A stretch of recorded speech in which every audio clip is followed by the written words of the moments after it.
नमस्कार।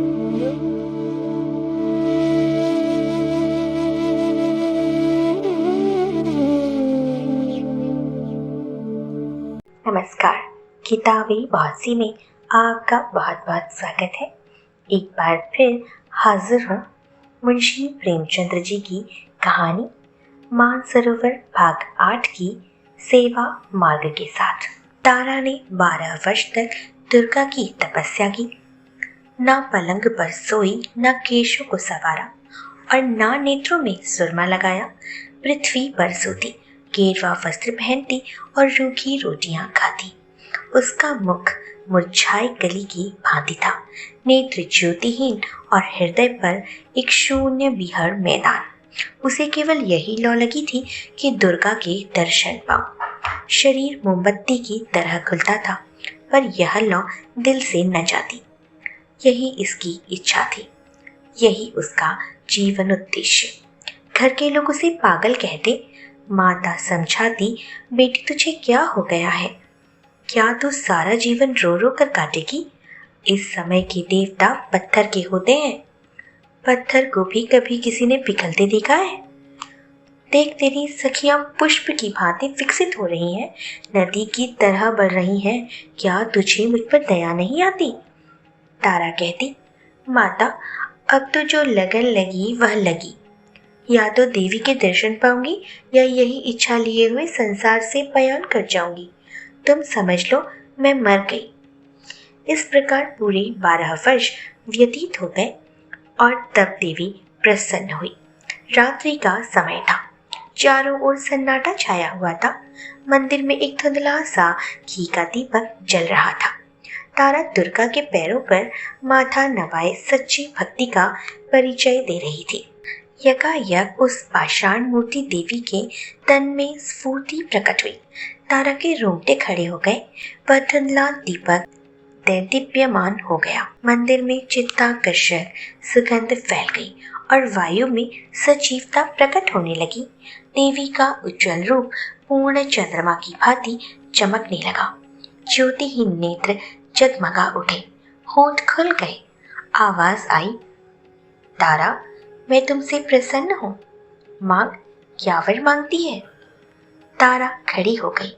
उसका शरीर इस भांति कांप रहा था जैसे प्रातः काल के समय कंपित स्वर में किसी कृषक के गाने की ध्वनि। उसे मालूम हो रहा था मानो वह वायु में उड़ी जा रही है। उसे अपने हृदय में उच्च विचार पूर्ण प्रकाश का आभास हो रहा था। उसने दोनों हाथ जोड़कर भक्ति भाव से कहा, भगवती, तुमने मेरी 12 वर्ष की तपस्या पूरी की। किस मुख से तुम्हारा गुणानुवाद पाऊं? मुझे संसार की वे अलभ्य वस्तुएं प्रदान हो जो इच्छाओं की सीमा और मेरी अभिलाषाओं का अंत है। मैं वह ऐश्वर्य चाहती हूँ जो सूर्य को भी मात कर दे। देवी ने मुस्कुराकर कहा, स्वीकृत है। तारा, वह धन जो कालचक्र को भी लज्जित करे। देवी ने मुस्कुराकर कहा, स्वीकृत है। तारा, वह सौंदर्य जो अद्वितीय हो। देवी ने मुस्कुराकर कहा, यह भी स्वीकृत है। तारा कुंवारी ने शेष रात्रि जाकर व्यतीत की।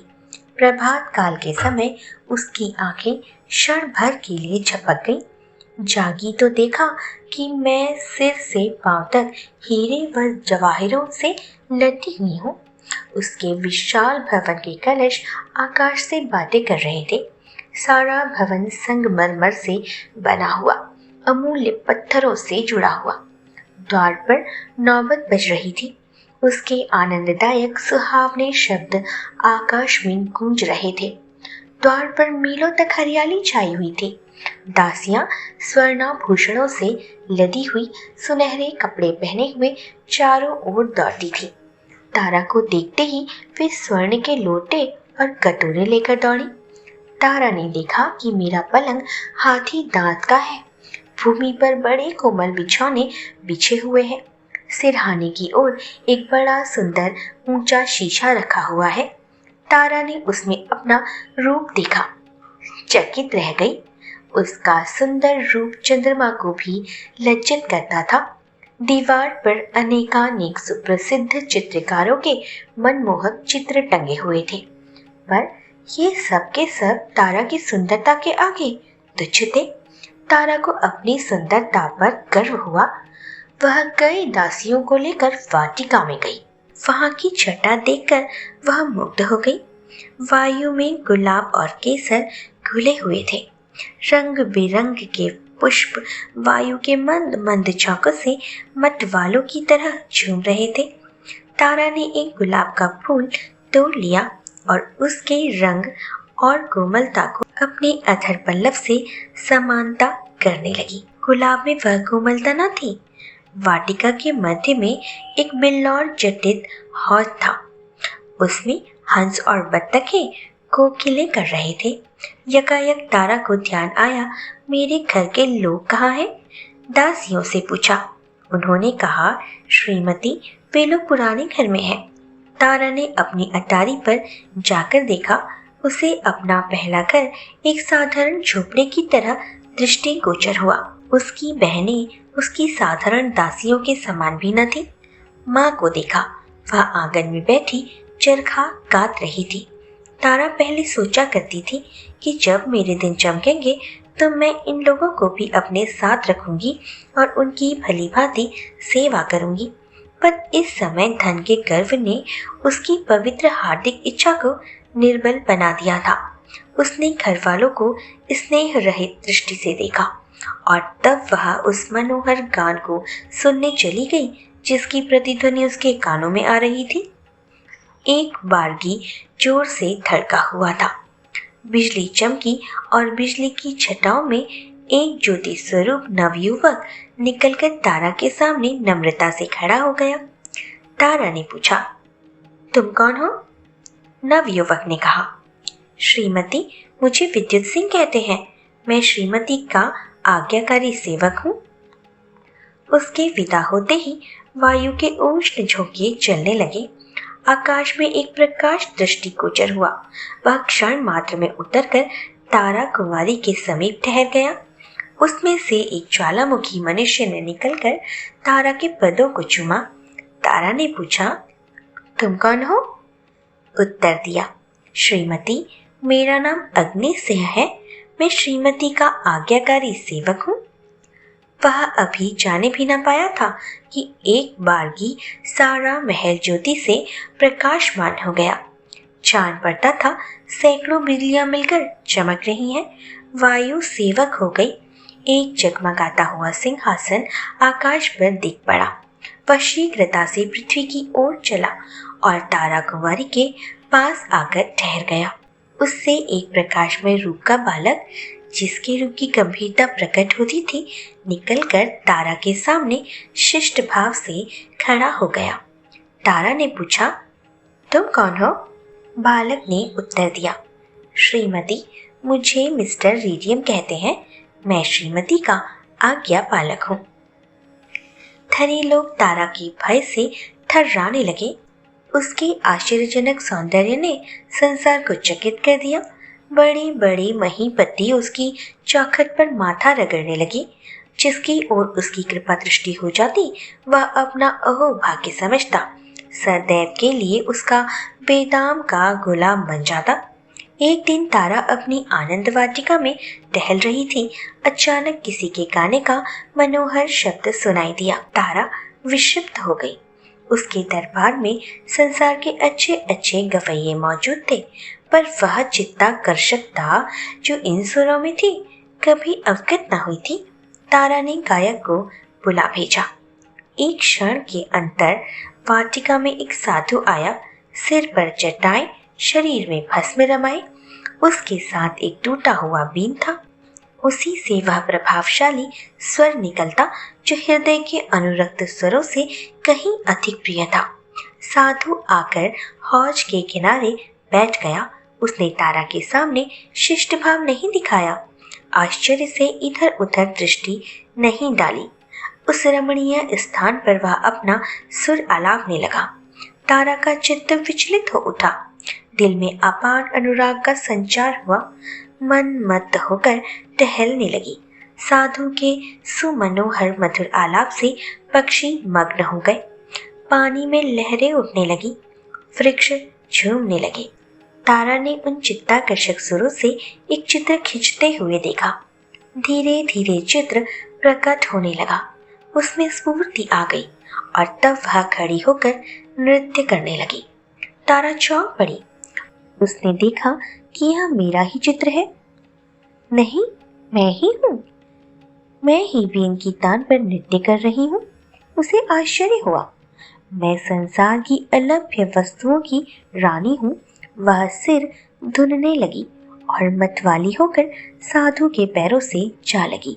उसकी दृष्टि में एक आश्चर्यजनक परिवर्तन हो गया। सामने के फले फूले वृक्ष और तरंगे मारता हुआ हौज और मनोहर कुंज सब लोप हो गए। केवल वही साधु बैठा बीन बजा रहा था और वह स्वयं उसकी तालों पर थिरक रही थी। वह साधु अब प्रकाशमय तारा और अलौकिक सौंदर्य की मूर्ति बन गया था। जब मधुर आलाप बंद हुआ तब तारा होश में आई। उसका चित्त हाथ से जा चुका था। वह उस विलक्षण साधु के हाथों बिक चुकी थी। तारा बोली, स्वामी जी, यह महल, यह धन, यह सुख और सौंदर्य सब आपके चरण कमल पर निछावर है। इस अंधेरे महल को अपने कोमल चरणों से प्रकाशमान कीजिए। साधु, साधुओं को महल और धन का क्या काम? मैं इस घर में नहीं ठहर सकता। तारा, संसार के सारे सुख आपके लिए उपस्थित हैं। साधु, मुझे सुखों की कामना नहीं। तारा, मैं आजीवन आपकी दासी रहूंगी। यह कहकर तारा ने आईने में अपने अलौकिक सौंदर्य की छटा देखी और उसके नेत्रों में चंचलता आ गई। साधु, नहीं तारा कुमारी, मैं इस योग्य नहीं हूँ। यह कहकर साधु ने बीन उठाया और द्वार की ओर चला गया। तारा का गर्व टूक टूक हो गया, लज्जा से सर झुक गया। वह मूर्छित होकर भूमि पर गिर पड़ी। मन में सोचा, मैं धन में, ऐश्वर्य में, सौंदर्य में जो अपनी समता नहीं रखती, एक साधु की दृष्टि में इतनी तुच्छ। तारा को अब किसी प्रकार का चैन नहीं था। उसे अपना भवन ऐश्वर्य भयानक मालूम होने लगा। बस साधु का एक चंद्र स्वरूप उसकी आंखों में नाच रहा था और उसका स्वर्गीय गान कानों में गूंज रहा था। उसने अपने गुप्तचरों को बुलाया और साधु का पता लगाने की आज्ञा दी। बहुत छानबीन के पश्चात उसकी कुटी का पता लगा। तारा नित्य प्रति वायुयान में बैठकर साधु के पास जाती, कभी उस पर लाल जवाहर लुटाती, कभी रत्न और आभूषण की छटा दिखाती, पर साधु इससे तनिक भी विचलित न हुआ। तारा की माया जाल का उस पर कुछ भी असर न हुआ। तब तारा कुंवारी फिर दुर्गा के मंदिर में गई और देवी के चरणों पर सिर रखकर बोली, माता, तुमने मुझे संसार के सारे दुर्लभ पदार्थ प्रदान किए। मैंने समझा था कि ऐश्वर्य में संसार को दास बना लेने की शक्ति है, पर मुझे अब ज्ञात हुआ है, प्रेम पर ऐश्वर्य, सौंदर्य और वैभव का कुछ भी अधिकार नहीं। अब एक बार मुझ पर फिर वही कृपा दृष्टि हो। कुछ ऐसा कीजिए कि जिस निष्ठुर के प्रेम में मैं मरी जा रही हूँ, उसे भी मुझे देखे बिना चैन न आवे, उसकी आंखों में भी नींद हराम हो जाए। देवी के होंठ खुले, वह मुस्कुराई, उसके अधर पल्लव विकसित हुए। बोली, सुनाई दी तारा, मैं संसार के पदार्थ प्रदान कर सकती हूँ, पर स्वर्ग सुख मेरी शक्ति से बाहर है। प्रेम स्वर्ग सुख का मूल है। तारा, माता, संसार के सारे ईश्वर मुझे जंजाल जान पड़ते हैं।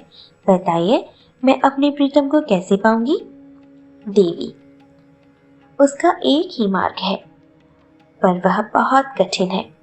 भला तुम उस पर कैसे चल सकोगी? तारा, वह कितना ही कठिन हो, मैं उस मार्ग का अवलंबन अवश्य करूंगी। देवी, अच्छा तो सुनो, वह सेवा मार्ग है। सेवा करो, प्रेम सेवा से ही मिल सकता है। तारा ने अपने बहुमूल्य आभूषणों और रंगीन वस्त्रों को उतार दिया, दासियों से विदा हुई, राजभवन को त्याग दिया, अकेले नंगे पैर साधु की कुटी में चली और सेवा मार्ग का अवलंबन किया। वह कुछ रात रहे उठती, कुटी में झाड़ू देती, साधु के लिए गंगा से जल लाती, जंगलों से पुष्प चलती। साधु नींद में होते तो वह उन्हें पंखा झलती, जंगली फूल तोड़ लाती और केले के पत्तल बनाकर साधु के सम्मुख रखती। साधु नदी में स्नान करने जाया करते थे। तारा रास्ते के कंकड़ चुनती, उसने कुटी के चारों ओर पुष्प लगाए, गंगा से पानी लेकर उन्हें सींचती, उन्हें हरा भरा देखकर प्रसन्न होती। उसने मदार की रुई बटोरी, साधु के लिए नर्म गद्दे तैयार किए। अब और कोई कामना न थी, सेवा स्वयं अपना पुरस्कार और फल थी। तारा को कई कई दिन उपवास करना पड़ता था, हाथों में गत्ते पड़ गए थे, पैर कांटों से छलनी हो गए थे, धूप से कोमल गात मुरझा गया, पर उसके हृदय में अब स्वार्थ और गर्व का शासन न था। वहां अब प्रेम का राज था, वहां अब उस सेवा की लगन थी जिससे कलुषता की जगह आनंद का स्रोत बहता है और कांटे पुष्प बन जाते हैं। जहाँ अश्रुधारा की जगह नेत्रों से अमृत जल की वर्षा होती है और दुख विलाप की जगह आनंद के राग निकलते हैं। जहाँ के पत्थर रुई से ज्यादा कोमल है और शीतल वायु से भी मनोहर। तारा भूल गई कि मैं सौंदर्य में अद्वितीय हूँ। धन विलासिनी तारा अब केवल प्रेम की दासी थी। साधु को वन के खगों और मृगों से प्रेम था। वे कुटी के पास एकत्रित हो जाते, तारा उन्हें पानी पिलाती, दाने चुगाती, गोद लेकर उनका दुलार करती। विषधर सांप और भयानक जंतु उनके प्रेम के प्रभाव से उसके सेवक हो गए। बहुधा रोगी मनुष्य साधु के पास आशीर्वाद लेने आते थे।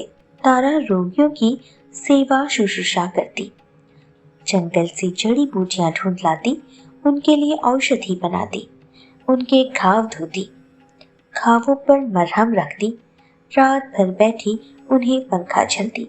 साधु के आशीर्वाद को उसकी सेवा प्रभाव युक्त बना देती थी। इस प्रकार कितने ही वर्ष बीत गए। गर्मी के दिन थे, पृथ्वी तवे की तरह जल रही थी, हरे भरे वृक्ष सूख जाते थे, गंगा गर्मी से सिमट गई। तारा को पानी लेने के लिए बहुत दूर रेत में चलना पड़ता, उसका कोमल अंग चूर चूर हो जाता, जलती हुई रेत में तलवे भुन जाते। इसी दशा में एक दिन वह हताश होकर एक वृक्ष के नीचे क्षण भर दम लेने के लिए बैठ गई। उसके नेत्र बंद हो गए। उसने देखा देवी मेरे सम्मुख खड़ी कृपा दृष्टि से उसे देख रही है। तारा ने दौड़कर उनके पदों को चूमा। देवी ने पूछा, तारा, तेरी अभिलाषा पूरी हुई? तारा, हाँ माता, मेरी अभिलाषा पूरी हुई। देवी, तुझे प्रेम मिल गया? तारा, नहीं माता, मुझे उससे भी उत्तम पदार्थ मिल गया। मुझे प्रेम के हीरे के बदले सेवा का पारस मिल गया। मुझे ज्ञान हुआ कि प्रेम सेवा का चाकर है। सेवा के सामने सिर झुकाकर अब मैं प्रेम भिक्षा नहीं चाहती। अब मुझे किसी दूसरे सुख की अभिलाषा नहीं। सेवा ने मुझे प्रेम, आदर, सुख सबसे निवृत्त कर दिया है। देवी इस बार मुस्कुराई नहीं, उसने तारा को हृदय से लगाया और दृष्टि से ओझल हो गई। संध्या का समय था। आकाश में तारे ऐसे चमकते थे जैसे कमल पर पानी की बूंदें। वायु में चित्ताकर्षक शीतलता आ गई थी। तारा एक वृक्ष के नीचे खड़ी चिड़ियों को दाना चुगाती थी कि यकायक साधु ने आकर उसके चरणों पर सर झुकाया और बोला, तारा, तुमने मुझे जीत लिया। तुम्हारा ऐश्वर्य, धन और सौंदर्य जो कुछ न कर सका वह तुम्हारी सेवा ने कर दिखाया। तुमने मुझे अपने प्रेम में आसक्त कर लिया है। अब मैं तुम्हारा दास हूँ। बोलो, तुम मुझसे क्या चाहती हो? तुम्हारे संकेत पर अब मैं अपना योग और वैराग्य सब कुछ न्यौछावर कर देने के लिए प्रस्तुत हूँ। तारा, स्वामी जी, मुझे अब कोई इच्छा नहीं, मैं केवल सेवा की आज्ञा चाहती हूँ। साधु, मैं दिखा दूंगा कि योग साध कर भी मनुष्य का हृदय निर्जीव नहीं होता। मैं भंवरे के सदृश तुम्हारे सौंदर्य पर मंडराऊंगा, पपीहे की तरह तुम्हारे प्रेम की रट लगाऊंगा। हम दोनों प्रेम की नौका पर ऐश्वर्य और वैभव नदी का सैर करेंगे, प्रेम कुंजों में बैठकर प्रेम की चर्चा करेंगे और आनंद के मनोहर राग गावेंगे। तारा ने कहा, स्वामी जी, सेवा मार्ग पर चलकर मैं अब अभिलाषाओं से पूरी हो चुकी हूँ। अब हृदय में और कोई इच्छा शेष नहीं। साधु ने इन शब्दों को सुना, तारा के चरणों पर माथा नवाया और गंगा की ओर चल दिया। आप सुन रहे थे मुंशी प्रेमचंद्र जी की कहानी सेवा मार्ग। आशा करती हूँ आपको कहानी पसंद आई होगी। अगर कहानी पसंद आई है तो चैनल को अभी सब्सक्राइब करें, कहानी को लाइक करें और अपने मित्रों में शेयर करें। अगली कहानी में जल्दी ही आपसे मिलती हूँ। तब तक के लिए स्वस्थ रहें, सुरक्षित रहें। अलविदा।